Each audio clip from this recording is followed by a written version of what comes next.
Hello.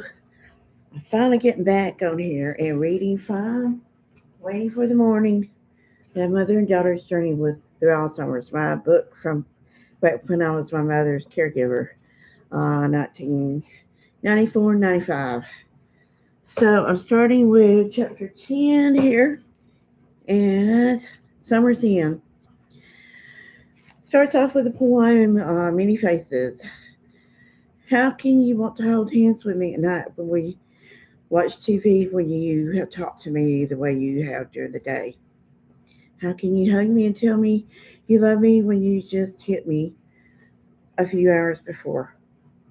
How can you be so good, so cooperative at times, and other times scream, I will not? What a terrible thing this is that makes you change so. I never know what to expect from the many faces of Alzheimer's. And so here's a picture of her with a puppy. That was the 4th of July. 4th of July that year.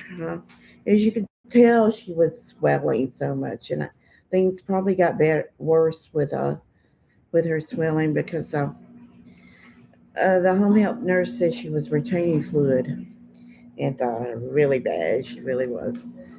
So, but that 4th of July, just having a puppy someone brought seemed to calm her down because she didn't want to come out to the celebration at my sister's. Yeah, but that seemed to help. Okay, let me get started reading. Um, Friday, August the 4th, 1995. For 2 weeks, everything has been almost perfect, except for some daytime confusion and getting lost right here at home. My had slept well every night. One night she woke up twice, only twice for going to the bathroom, but tonight's another story.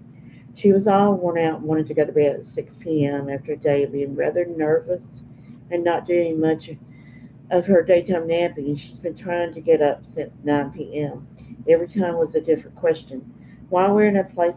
Why were are we in a place like this?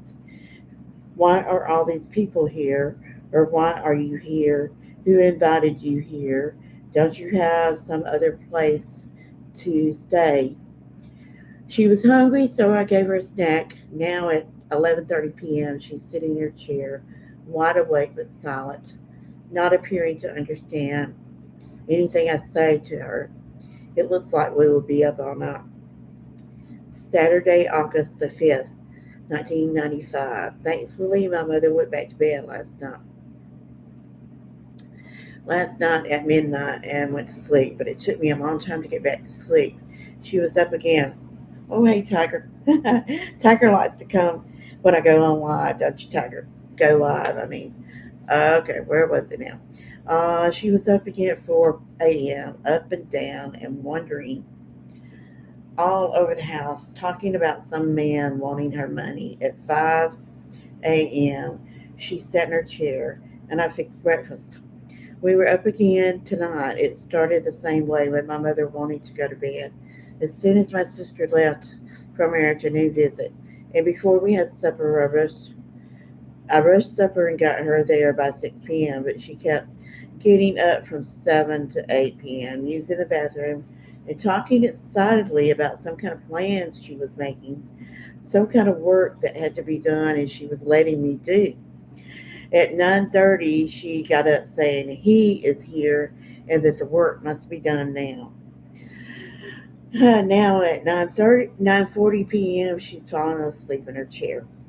Things have been going pretty well the last 3 nights. My mother has been sitting on, this is Thursday, August 17th, 1995. I think I forgot to read that date. Things have been going pretty well until the last 3 nights. My mother has been sitting on the side of the bed, not getting back in bed or going anywhere else. Last night she sat there, and at midnight she told me to get out of bed and fix her something to eat. On Tuesday night, she kept sitting up, and at 1 a.m., I got the big wedge pillow I'd bought for her and suggested she prop herself on it, and then maybe she should go to sleep that way. I lay back down and watched her. I dozed a little as I watched, but I don't think she slept much herself from 1 a.m. until 3 a.m. Then she lay back down and slept until 7 a.m. We really got lucky that time.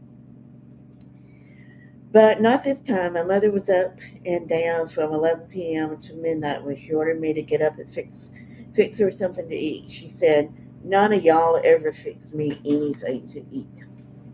After she ate, she calmed down. She leaned against the big wedge pillow for a couple hours, but again, I don't think she slept much until she lay back down at 2 a.m. But I'm not lucky like yesterday. We were up at 4 a.m. to stay, it seems. And I didn't seem to write much in August of 1995 because the next entry is September 5th, 1995. So we will wait, I guess, until September to read that. Yes, Tiger. Yes, Tiger. Anyway, uh, I've got some exciting news. I think I'm going to read my latest children's book in a few minutes, if all goes well.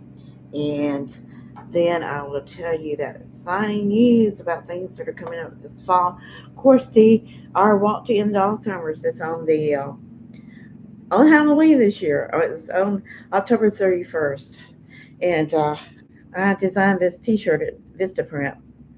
What's your flower color? Purple, and I said down here that mine is purple in memory of my mother, and that's actual picture of the purple flower that I used last year, where I pasted pictures of my mother on it. I found a template online where you could cut pictures in petal shaped and paste them on.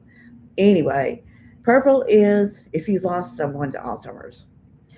Um, yeah, orange, yellow is if your person is still alive. Orange is if they are, and it looks it's actually orange, and in this lighting it looks like a just different shade of yellow. But orange is if you don't have anyone, but you are you're supporting the cause, walking in the cause.